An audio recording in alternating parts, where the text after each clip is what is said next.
ADN Podcast. ADN Podcast. Voces con contenido. En ADN Hoy, este es el ADN de la noticia. Cambiamos de tema a esta hora porque en el Congreso se ha seguido tramitando el proyecto del gobierno que modifica el sistema de acceso a la educación, el SAE. Ayer, de hecho, asistió a esa comisión la presidenta de la mesa técnica del SAE, investigadora senior del Centro de Estudios Públicos, Silvia Izaguirre, que a esta hora está al teléfono de ADN Hoy. ¿Qué tal, Silvia? Buen día. Muy buenos días, Paula y Mauricio. Gracias por acompañarnos, Silvia. A ver, en estos cambios que el gobierno impulsa al sistema de admisión escolar, el SAE, la ministra Arzola ha dicho, entre otras cosas, que lleva el país 10 años con un sistema que perjudica a quienes tienen mayor rendimiento. ¿Están así? Según los datos, efectivamente, quienes tienen mejor rendimiento en la enseñanza media, cuando se cambian de colegio, quedan menos en sus colegios favoritos que los otros estudiantes. Y eso es porque postulan a los colegios más demandados también. Ahora, Silvia, como presidenta de la mesa, has manifestado ya en diversas oportunidades desde que el gobierno presentó este proyecto que no estás de acuerdo con modificar los principios, ¿no? Los principios del SAE. Y yo decía ayer, como invitada a la Comisión de Educación de la Cámara, vuelves a poner esto sobre la mesa con algunas propuestas también en relación a esto, en una semana bien marcada por declaraciones de la ministra Arzola, en la que reconocía, entre otras cosas, que hay aspectos del texto que efectivamente pueden prestarse a confusión. A ver, me gustaría aclarar que yo hablo como investigadora del Centro de Estudios Públicos. Fui presidenta de esa mesa, me tocó presidirla, Ajá. Pero no estoy hablando en calidad de presidente de la mesa. Uh-huh. Sí. A ver, el texto no tiene confusión. Me gustaría aclarar eso. La ministra ha sido muy clara en decir que ella quiere mantener el sistema del SAE con su función de optimización. Ella quiere mantener un sistema integrado, pero la verdad es que el proyecto de ley no es confuso. El proyecto de ley es muy claro en terminar con el sistema, con el algoritmo que optimiza, creando dos mecanismos completamente independientes y separados. Entiendo que eso es un error del proyecto de ley tal como está redactado y que el gobierno, el Ejecutivo quiere cambiar. Lo que creo que es una muy buena noticia, porque en este proyecto de ley hay una discusión técnica y hay una discusión política. La discusión técnica es justamente los beneficios que conlleva la eficiencia. Yo creo que nadie en su sano juicio va a defender la ineficiencia por sobre la eficiencia, y el tener un sistema integrado, coordinado, que pueda optimizar la preferencia de las familias es algo positivo, y en eso estamos todos de acuerdo, así también lo ha dicho la ministra María Paz Arzola. Y luego creo que donde se debe concentrar el debate es cuáles son los criterios que como sociedad vamos a considerar justos para distribuir vacantes que son muy escasas porque son muy demandadas por la familia. Ahí se debe concentrar el debate. A mí me parece que hay avances y retrocesos. Avances porque efectivamente se introduce el mérito como un criterio para asignar esas vacantes escasas a partir de séptimo básico, pero también creo que hay retrocesos porque se está proponiendo, por ejemplo, que los colegios puedan seleccionar por la comuna en que vive el estudiante o la cercanía al colegio, y eso no tiene ningún mérito. Ahí no hay ninguna adhesión al proyecto educativo. Hay 11 comunas en Chile que no tienen oferta de enseñanza media. Esos niños se verían perjudicados en su acceso a la educación. Hay más de 45 comunas que no tienen oferta TP. Hay un cuarto de las comunas que no tienen ningún colegio de calidad en su comuna. Por lo tanto, me parece que esa medida lo único que va a lograr es segregar, limitar la libertad de elección de las familias, y en el fondo es una forma disfrazada de seleccionar por nivel socioeconómico. Ya, pero también el hecho de segregar por rendimiento, el juntar a los mejores alumnos, digamos, como se hizo durante tantos años en algunos establecimientos emblemáticos, hay quienes consideran que eso perjudica a aquellos alumnos que no han tenido tanta ventaja, en definitiva, que tienen más dificultad para el aprendizaje, y se deja, en términos bien simples, a los más aventajados juntos y a los menos aventajados sin posibilidad de tener una mejor educación. Mauricio, este fue justamente el argumento, ¿verdad?, de la ley de inclusión para terminar con los liceos de alto rendimiento. ¿Y qué nos dice la evidencia de aquí en estos 10 años que ha pasado esto, ¿verdad? ¿Qué nos dice la evidencia? La evidencia internacional dice que en países subdesarrollados como Chile, donde la educación pública tiene una mala calidad, efectivamente los liceos de alto rendimiento dan oportunidades de movilidad social, dando oportunidades a jóvenes con talento, pero sin los recursos para ingresar a las carreras más selectivas del país y penetrar las élites para que esta élite gobernante sea mucho más democrática y más diversa. ¿Cuál es la evidencia para Chile en estos 10 años? En estos 10 años teníamos 36 liceos de alto rendimiento, hoy día quedan solamente 4. ¿Mejoró el rendimiento en los otros liceos públicos? No, empeoró. ¿Mejoró el rendimiento en los otros colegios subvencionados y públicos? No, empeoró. Cuando miramos al 10% de mejor desempeño en las pruebas de ingreso a la educación superior, disminuyó el porcentaje de estudiantes que estudia en establecimientos subvencionados por el Estado, que logra entrar a ese 10%. Y fíjate que cuando miramos, bueno, pero ¿por qué bajó? Resulta que los liceos emblemáticos, el 8% de quienes lograban estar en el 10% superior eran de liceos emblemáticos, hoy día es menos del 4%. Y esa baja que se ve a nivel de todo el sector subvencionado corresponde con la baja de los liceos emblemáticos. Por lo tanto, estos liceos eran un motor de movilidad social en un país altamente desigual. Yo creo que cuando tú tienes un sistema tan desigual como el chileno, no puedes prescindir de aquellos instrumentos, de los pocos instrumentos que tenemos para hacer más justicia en este sistema. ¿Y el SAE es uno de ellos a su juicio? No el SAE, el que exista la posibilidad de que haya liceos de alto rendimiento que puedan seleccionar por rendimiento académico. El SAE lo puede permitir, como lo puede prohibir, porque no depende del sistema, no depende del algoritmo, sino que depende de los criterios que como sociedad nos estamos dando para que puedan existir o no este tipo de proyectos educativos. Ahora es bien interesante quedarnos en esa parte de la discusión, Silvia Izaguirre, ¿no? Porque no es malo recordar en todo este debate el objetivo del sistema, que no es mejorar la calidad de la educación en Chile. El sistema en sus inicios sí tenía como propósito mejorar la integración social y mejorar la calidad del sistema, y eso no se logró, así por lo menos lo muestran los datos. Ahora, eso no quita que tenga otros atributos, que sea transparente, que sea un sistema donde nadie pueda hacer trampa, ¿verdad? Que sea un sistema eficiente, donde no se pierdan la asignación de vacantes escasa, y que entregue enormes información a los tomadores de decisiones para poder proyectar y planificar la oferta escolar. Yo creo que todo eso son atributos muy importantes que tiene el algoritmo del SAE, pero que se puede modificar. Para que ustedes sepan, este mismo algoritmo es que se utiliza para el ingreso a la educación superior y nunca ha habido problema ahí. Por lo tanto, yo creo que es importante reconocer cuáles son los beneficios que tiene tener un sistema centralizado que optimiza respecto de cuáles van a ser los criterios que nos vamos a dar como sociedad. Ahora, en medio de la discusión de los cambios, se ha hablado de que lo del gobierno apunta a tener dos sistemas distintos. Usted decía, tiene cosas buenas, tiene cosas malas.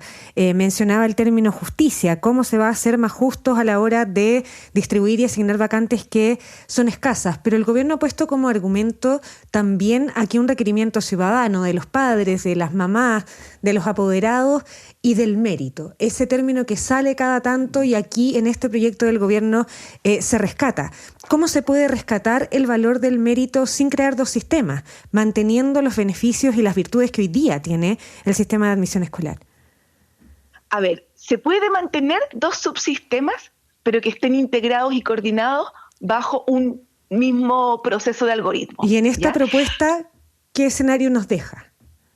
En esta propuesta existen dos sistemas que no están coordinados y en cada subpropuesta, y quiero ser súper enfática en esto porque me parece que no ha salido lo suficientemente a la luz, en los dos mecanismos que se proponen, en ninguno de los dos se optimiza. En el de elección mutua no se optimiza, pero en el otro, que se dice que es la continuidad del SAE y que se dice que es el sistema aleatorio, en ese se elimina el algoritmo.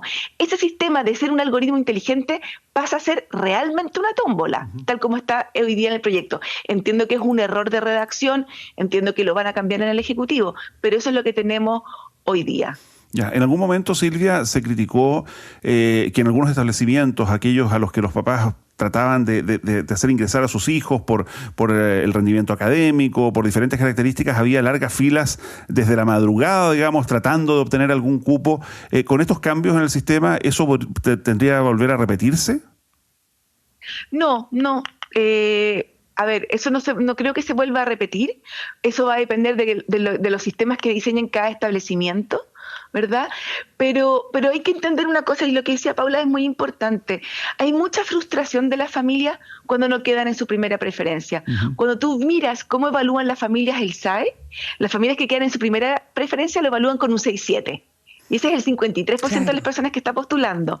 Las que quedan en su segunda preferencia, que si tú te fijas, segundo no es tan malo, pero lo evalúan con un 5-4, ¿ya? Y los que quedan en su tercera o cuarta preferencia lo evalúan con un 4,1. Entonces, hay mucha insatisfacción cuando tú no quedas en tu primera preferencia. Y eso va a seguir pasando. Y eso hay que tenerlo muy claro. Porque cuando hay un colegio que tiene 100 vacantes y postulan 1.000 niños, 900 van a quedar fuera. 900 van a quedar fuera con cualquier sistema. No solamente con él, ¿sabe? Con cualquiera. Y por lo tanto, la frustración de esos 900 va a seguir estando.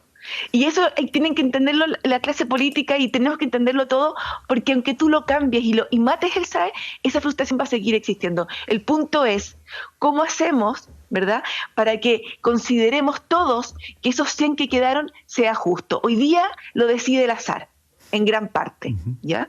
Y la idea entonces es, bueno, parece que el azar no es considerado algo tan justo a partir del séptimo básico, porque el mérito entra en séptimo básico. Pero entonces, ¿qué criterios vamos a tener, por ejemplo, para prekinder? O sea, hay que ir distinguiendo y ir viendo, porque la frustración no se va a pasar con ningún sistema. Y eso hay que entenderlo mientras no mejoremos la calidad de todo el sistema escolar, de manera que haya una oferta que sea atractiva para la familia. Silvia Izaguirre, investigadora senior del Centro de Estudios Públicos, estamos conversando con ella a esta hora en ADN Hoy. Esa frustración hay que leerla hoy de una manera distinta a antes. Estoy pensando en que tú misma decías que quedar en la segunda preferencia no es tan malo y se evalúa con un 5,4. Uno diría, la tercera tampoco es la ideal, pero uno siempre habla de una terna y se evalúa con un 4. La frustración de los papás hoy día es distinta, atendida a la poca expectativa, la baja en la calidad del sistema de educación en algunos sectores. ¿A qué se debe? ¿O es más o menos parejo y normal y así ha sido? Mira, Paula, hoy día tenemos datos para saber cómo es la frustración de las familias. ¿Ya? Antes no teníamos idea, porque el sistema era completamente oscuro. Y un sostenedor de colegio ayer, Tomás Aristia, dijo algo muy interesante. Dijo, antes, cuando cada colegio seleccionaba, la frustración de la familia estaba repartida en cada colegio. Los papás iban a reclamar. Toda esa rabia la recibía cada sostenedor de forma individual y estaba súper repartida en el sistema y por lo tanto era mucho más oscura y no se notaba. Hoy día, esa frustración tiene un solo culpable, la plataforma del SAE. Entonces es mucho más visible, mucho más notoria. Claro. Podemos volver a ocultar esa frustración y repartirla entre todos los colegios, pero no va a quitar la frustración de las familias. Pero la lectura de fondo es, la gente está frustrada porque considera que en su comuna hay un solo colegio de calidad, porque el resto se echó a perder, entonces no quedar en ese colegio, más allá de si le he hecho o no le he hecho la culpa al SAE, es que mi hijo va a estudiar en un colegio que es más malo, o derechamente que es malo versus los otros. Exactamente, o sea, lo que está mostrando la evidencia es que en realidad las familias no tienen mucho donde elegir en Chile. Eso de la libertad de elección parece ser ficticio, parece que las familias en realidad tienen solamente una alternativa que consideran buena, claro, y el resto es realmente insatisfactorio. Hay familias, esto pasó por ejemplo en la tercera región, en Copiapó, en Atacama, la región de Atacama, donde las familias decían, yo prefiero no llevar a mi hijo al colegio este año, ¿verdad? Y que se quede en mi casa antes de llevarlo a la escuela donde me están dando la vacante. Así de dramática es la situación para muchas familias en Chile. Y ese es el verdadero dolor, y ese es el verdadero problema. Claro. Podemos esconderlo cambiando todo el sistema, pero tú puedes cambiar todo y quedar exactamente igual donde mismo. Por eso yo creo que es importante escuchar a las familias, pero entender cuáles son los mecanismos técnicos que tenemos para tratar de mejorar esa situación, entendiendo que hay aspectos que no son posibles de mejorar. Oye, hay una serie de criterios que se siguen proponiendo, digamos, para admitir o no a un alumno, alumna a un establecimiento. Está la existencia de los hermanos, estudiantes prioritarios, hijos de trabajadores permanentes del establecimiento, en fin. Pero ¿qué pasa con aquellos casos que aun cuando puedan ser aislados existen, que son aquellos casos en que el alumno o la alumna no queda en ningún establecimiento? ¿Qué va a pasar con estos cambios con ellos? Bueno, ahí cuando los alumnos no quedan en ningún establecimiento porque los que eligieron son muy demandados y había más demanda que oferta, ahí se les da la oportunidad a las familias que una vez terminado el proceso vayan a matricularse a aquellos colegios donde existe todavía oferta. También el proyecto avanza en algo muy importante, que es que le da atribuciones a los sostenedores para disponer de un 5% de sus cupos para poder resolver problemas de forma oportuna. Pasa a veces, Mauricio, que por ejemplo una familia se cambia de Concepción a Arica y llega con 3 cabros chicos y 2 quedan en el colegio, pero uno no porque no había vacante. Y entonces para esa familia se vuelve un drama buscar un colegio con 3 vacantes en 3 distintos niveles. Ahí el sostenedor perfectamente puede decir, oye, le creo un cupo más adicional y entra el niño. O pasa también que la mamá se equivocó, cambió un hijo del colegio, pero en realidad al final terminó cambiando los dos, se arrepintió, ese niño se quedó sin cupo, el sostenedor puede decir, vuelva el niño para acá, le abre un cupo.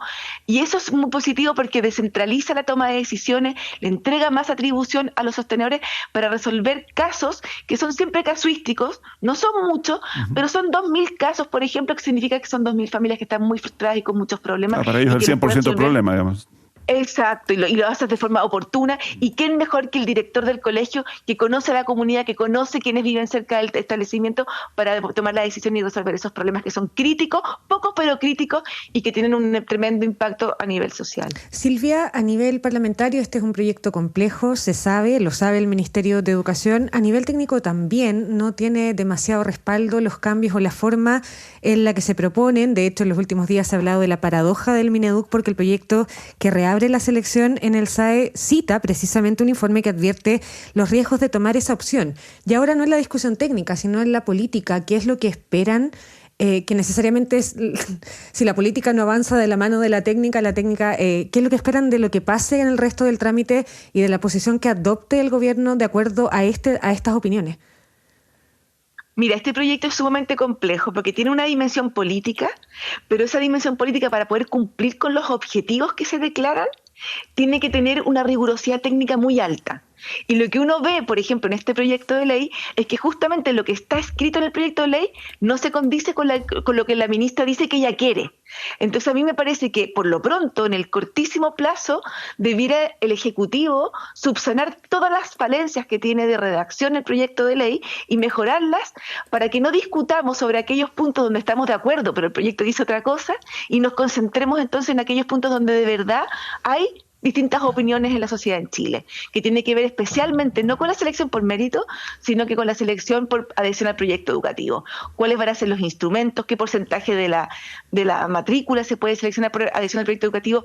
¿Qué criterios vamos a tener para seleccionar por eso? Yo creo que ahí debiera concentrarse la discusión, pero para eso tenemos que solucionar toda la parte técnica de cómo va a estar diseñado el sistema, si va a ser un solo sistema integrado, que es lo que la ministra ha dicho que quiere, o vamos a seguir discutiendo respecto del actual diseño, que es muy, muy débil y carente. Muy bien, pues investigadora senior del Centro de Estudios Públicos, presidenta de la Mesa Técnica del SAE, Silvia Eyzaguirre, de nuevo, muchas gracias por estos minutos en Radio ADN. Gracias, Silvia, buen día.